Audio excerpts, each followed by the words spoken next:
Halo anak-anak, kali ini kita akan mempelajari materi sistem reproduksi pada manusia bersama dengan ibu kita. Bagaimana kita bisa ada di dunia ini? Berapa lama kita ada dalam kandungan ibu? Untuk memahaminya, ayo kita pelajari bab ini dengan penuh semangat. Kita wajib bersyukur kepada Tuhan karena diberi kesempatan untuk lahir di dunia. Pada awalnya, manusia berasal dari satu sel. Selanjutnya, sel tersebut mengalami pembelahan secara terus-menerus, sehingga pada saat dewasa, manusia memiliki sekitar 200 triliun sel. Sel-sel tersebut mengalami perubahan bentuk dan fungsi. Sel-sel yang memiliki bentuk dan fungsi yang sama akan bergabung menjadi suatu kesatuan untuk membentuk suatu jaringan. Nah, masih ingatkah kamu tentang materi sistem organisasi kehidupan yang telah dipelajari di kelas 7? Untuk mengingatkanmu, cermati gambar berikut ini.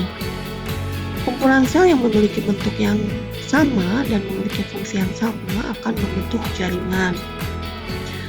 Berbagai jaringan yang bekerja sama untuk menjalankan fungsi yang sama dinamakan organ.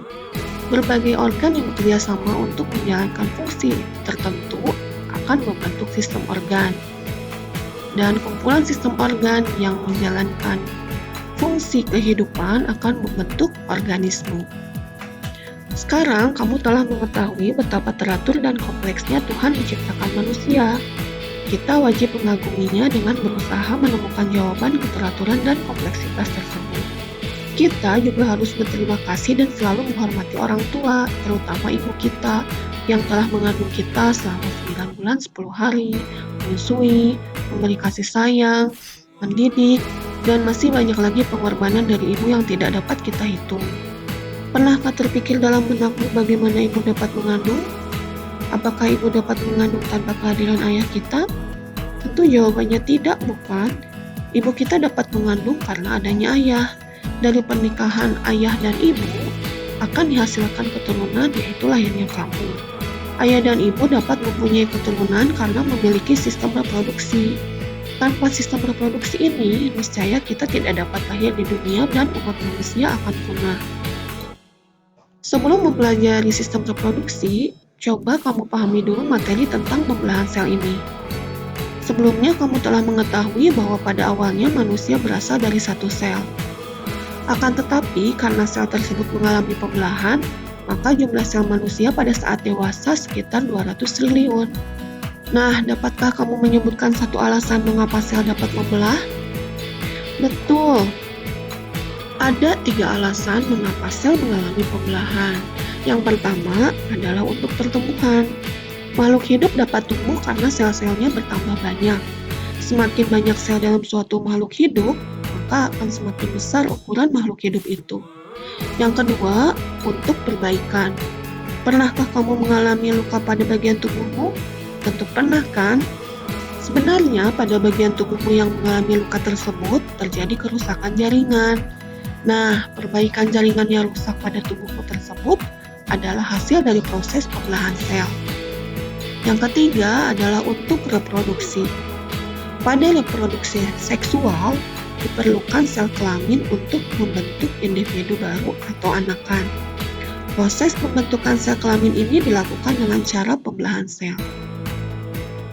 Pembelahan sel dapat dibedakan menjadi pembelahan mitosis dan pembelahan meiosis. Pembelahan mitosis memiliki ciri-ciri: 1. Sel induk menghasilkan 2 sel anakan. Yang kedua, sel anakan tersebut mempunyai karakter yang identik secara genetik dengan sel induk. Yang ketiga, jumlah kromosom yang dimiliki oleh sel anak akan sama dengan sel induk. Ciri yang keempat, pembelahan mitosis ini terdiri atas 4 fase pembelahan, yaitu profase, metafase, anafase, dan telofase yang dapat kita singkat kromat. Setiap fase pembelahan tersebut memiliki ciri-ciri yang berbeda. Untuk memahami fase pembelahan mitosis serta ciri-ciri yang terjadi pada setiap fasenya, perhatikan gambar berikut ini. Pada tahapan profase, kita akan melihat bahwa membran inti lama-kelamaan akan rusak. Di dalam membran inti, ada benang-benang yang tipis yang dinamakan sebagai kromatin lama-kelamaan akan memendek dan menebal menjadi kromosom. Kromosom kemudian akan menyalin menjadi kromatid. Di luar membran inti kita akan melihat adanya pembentukan benang-benang gelendong yang keluar dari sentrosom.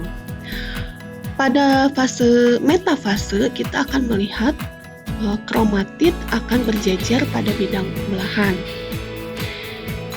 Kromatid ini dipegang oleh benang-benang gelendong yang keluar dari sentrosom. Pada fase anafase, kita dapat menyaksikan bahwa kromatid saudara dari setiap pasangan itu akan memisah menuju kutub-kutub yang berlawanan. Sehingga di akhir anafase, kedua kutub sel di sebelah kiri atau kanan itu memiliki kromosom yang jumlahnya sama. Dan di fase terakhir yaitu telofase, kita akan melihat bahwa membran inti itu akan mulai bergabung sehingga terbentuk kembali. Kita juga akan menyaksikan kromosom akan menipis dan memanjang menjadi kromatid. Ingat ya, kromatin bukan kromatid. Nah, di bagian tengah kita akan melihat adanya cincin pembelahan, kemudian terbentuklah lekukan yang lama-kelamaan akan semakin mendalam sehingga nanti akan terbentuk dua sel anakan yang memiliki jumlah kromatin yang sama dengan jumlah kromatin sel induknya. Sedangkan pada pembelahan meiosis terdapat ciri-ciri sebagai berikut. Yang pertama, sel induk menghasilkan 4 sel anakan. Yang kedua, sel anakan memiliki sifat yang berbeda dengan sel induk. Ciri yang ketiga, masing-masing sel anakan hanya memiliki separuh dari jumlah kromosom sel induk. Dan ciri yang keempat, pada pembelahan meiosis ini ada 2 tingkat pembelahan, yaitu meiosis 1 dan meiosis 2. Meskipun demikian, fase-fase pembelahan meiosis 2 ini sama dengan fase pembelahan pada pembelahan mitosis. Agar kamu dapat dengan mudah memahami fase-fase pembelahan meiosis, yuk perhatikan gambar berikut ini. Pada profase 1, kita dapat melihat membran inti mulai rusak menjadi bagian-bagian kecil, kemudian akan terbentuk benang-benang pembelahan atau benang-benang gelendong. Kromatin akan memendek dan menebal membentuk kromosom. Kemudian kromosom itu akan menyalin diri membentuk kromatid. Nah, karena di dalam sel itu penuh dengan kromatid, kromatidnya saling berdesak-desakan sehingga memungkinkan terjadinya pertukaran bagian dari kromatid. Proses ini dinamakan pindah silang. Nah, pada tahapan profase 1 ini juga terjadi pembentukan gelendong pembelahan yang keluar dari sentrosom. Fase yang kedua adalah metafase 1. Pada metafase 1, kromatid akan berjejer di bidang pembelahan. Kalian akan melihat kromatid itu berbaris ya, berpasangan. Di anafase ke-1, kita bisa menyaksikan bahwa kromatid itu berpisah ke kutub-kutub yang berlawanan.